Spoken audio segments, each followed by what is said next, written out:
for sharing your commitment to serve this community.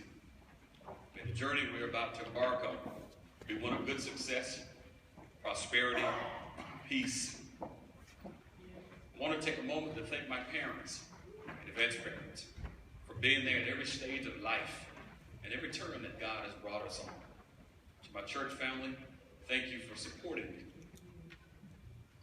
I wish to begin by expressing my profound gratitude to the citizens of Augusta, Georgia, for allowing me the special opportunity to stand here as the 84th mayor of this great city.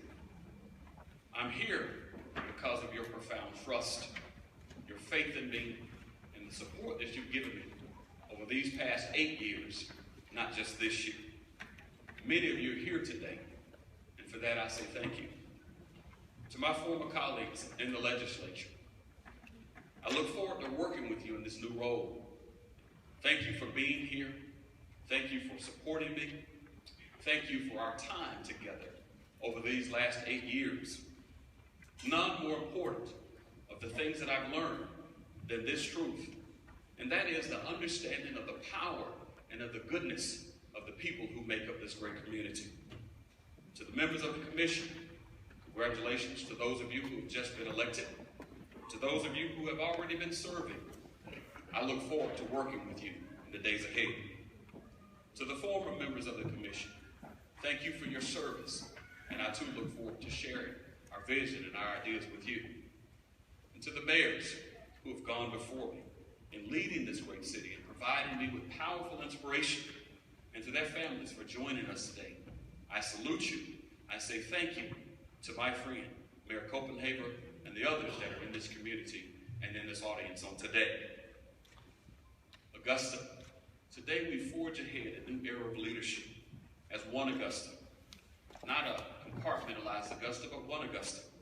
I firmly believe that there are no coincidences, and with a renewed sense of commitment from all Augustans, we will accomplish much. I enter office with this understanding that I have been granted the most sacred of gifts by those of you who are here today, and that is your trust. Our Augusta seeks well to educate every child, has a vibrant economy and jobs for all who want to work. Our Augusta provides a robust quality of life for all of its citizens and has a government that is transparent, that is accountable, that is efficient, but also effective. In the words of our late native son, the Governor Carl Sanders, he stated these words in his inaugural address, and he shared and said that we are faced both with the greatest challenge and the brightest promise of our history. We shall apply as the test of our progress, not whether we add to those who have much, but whether we provide larger opportunities for those who have little. In order for Augusta to truly be a great city, it must be a city for all of us. Augusta, our time is now.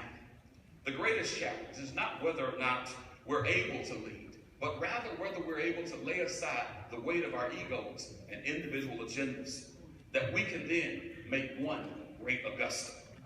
Our great city seeks well to educate every child, each and every one.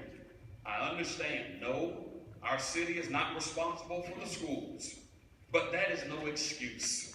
It is our responsibility as citizens to ensure that every young person in this community, in this city, can reach their full potential, regardless of who they are, their circumstances for being here, and from whence they've been born. A great city provides opportunity for all of its citizens.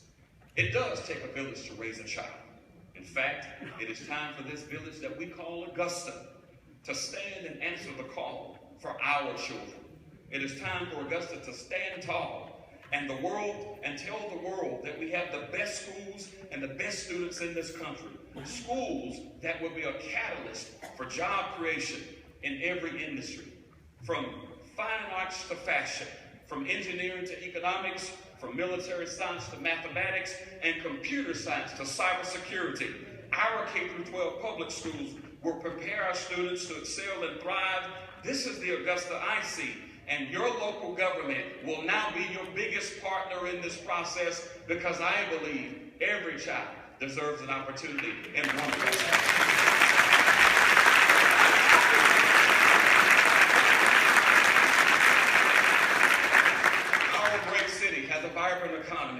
and jobs for all of its citizens. Augusta, it is time for us to be open for business so that our children, that the people of this community and their grandchildren will have an opportunity to work here and, when necessary, to be able to come back to Augusta instead of leaving Augusta for other communities. Augusta, our time is now.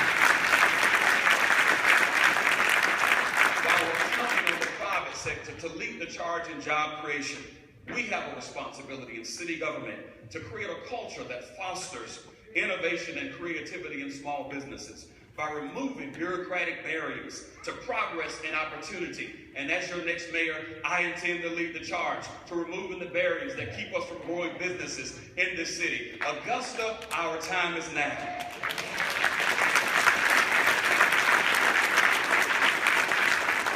Having enjoyed a reputation as a pro-business legislator in Atlanta, I look forward to being the mayor that breaks down and knocks down the barriers to entrepreneurs willing to invest and employ our citizens.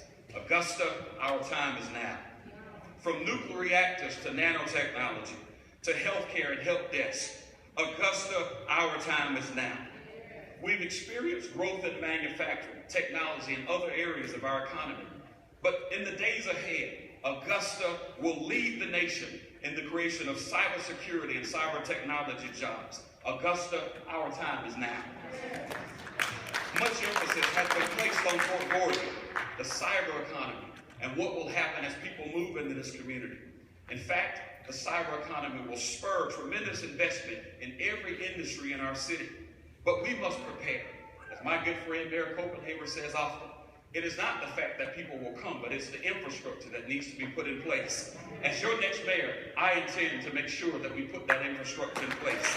Augusta, our time is now. But I believe that as we grow this community, it will be time for us to require smart housing in sustainable neighborhoods. In order to do that, it will lead to investments in the building and trades industry. As part of our goal as a city, One Augusta, it will require us to make functions like licensing and permitting in this city sources of growth and not frustration. A great city, our great city, is always working to enhance the quality of life for all of its citizens. No longer can we be a patchwork quilt of individual districts fighting for recognition and resources at the peril of our entire city. We cannot wait on luck to solve our problems of our day while looking to the past of perceived or real inequities. For example, when it rains, sometimes it pours. And when it pours, sometimes it floods. Flooding in East Augusta is no different than in West Augusta. The neighbor whose yard is flooded doesn't care about which side of town help comes from. They just want help. As your next mayor, I intend to make sure that you get what you need. Remind me of these words as I think about the Augusta that I see. If we open a quarrel between the past and the present, we shall be in danger of losing the future. Today, our concern must be with that future. Augusta, our time is now. Our great city understands and welcomes the opportunity to serve not only the citizens in this community, but our region. This is the Augusta I see. Yes, we're home to the Masters Golf Tournament, the greatest sporting event in the world, held in our city. At the same time, every year. No other city can say that. That's a big deal. That is a big deal. Not only is it a big deal, but might I also say this, we're also the home of James Brown, the Godfather son.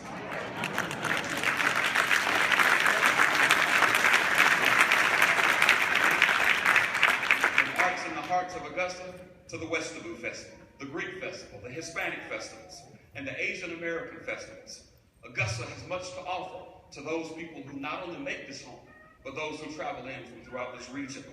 Augusta has much to offer today, but there's more opportunity for us to do more. The quality of life in our city is more than just infrastructure, more than arts, culture, and entertainment. It is also recreation. The Augusta I see is a city with vibrant life centers, with over 50 parks and recreation facilities. It is time for us to look at the best use of these facilities in a holistic fashion. Today, I challenge each of the commissioners to envision our parks and recreation facilities as life centers not as chess pieces on the budget board.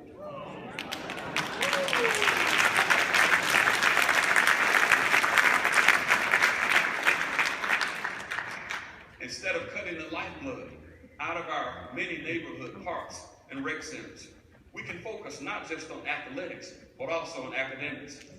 If there's a child on the south side of town who cannot read, but can hit a home run, that matters to me. If there's a grandmother in Sand Hills who goes to the recreation center to play bingo and get a hot meal for lunch, that matters to me. Creating a vibrant economy and taking care of those in need are not conflicting goals. They're interdependent. Finally, our great city is one where government works for all of our citizens. It's a government that's transparent and accountable. It's a government that's efficient, but also effective. There's no challenge Augusta faces that we cannot solve together as one Augusta. Augusta, our time is now. Augusta, our government can function. And Augusta can lead the way, being a model city, but we must chart a different course than what we've been on in order to get to the promised land. Government can be a partner in creating vibrant solutions and viable solutions to the problems that we face. I recognize that I'm a part of a team of elected officials, especially my colleagues on the commission. We have a responsibility to work together with honesty and transparency, to operate with mutual respect for one another and towards those who are employees. Augusta, our time is now.